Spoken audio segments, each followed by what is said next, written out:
The frontal lobe is an area of the brain that's responsible for firm intention, for decision making, for regulating behavior, for inspiration. It is the seat of what causes us to take information from our environment and process it and store it in our brain to make decisions or choices that are different than the decisions and choices that we've made in the past.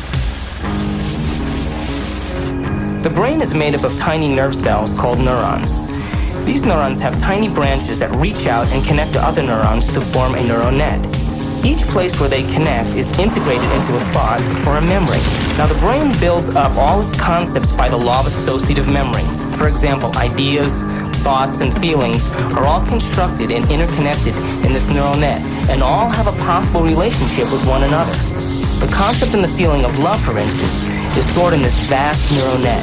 But we build the concept of love from many other different ideas. Some people have love connected to disappointment. When they think about love, they experience the memory of pain, sorrow, anger, and even rage.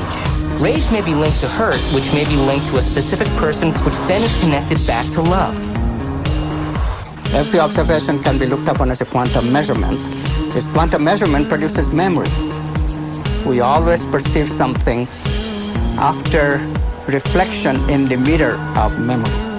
It is this reflection in the mirror of memory that gives us that sense of I-ness, who I am. The brain does not know the difference between what it sees in its environment and what it remembers, because the same specific neural nets are then firing.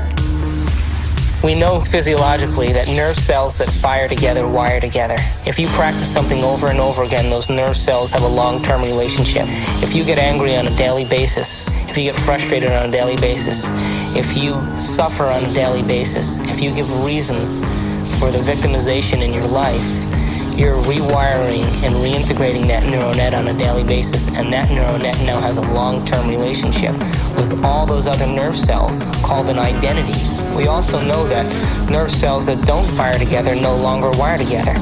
They lose their long-term relationship because every time we interrupt the thought process that produces a chemical response in the body, every time we interrupt it, those nerve cells that are connected to each other start breaking the long-term relationship.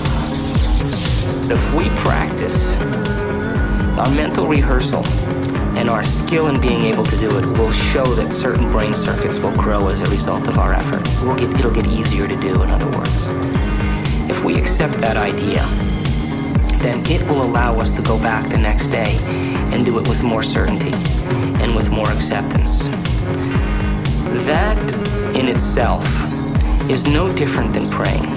You see, there's no religious text that says thought doesn't matter. There's no religious text that doesn't say your prayer and your intention shouldn't be answered by God. But explaining how that happens is what quantum physics and the observer is all about. But still, when we can make thought more real than anything else, our brain is designed to do that. The frontal lobe with its enormous space is the altar in which we place a thought.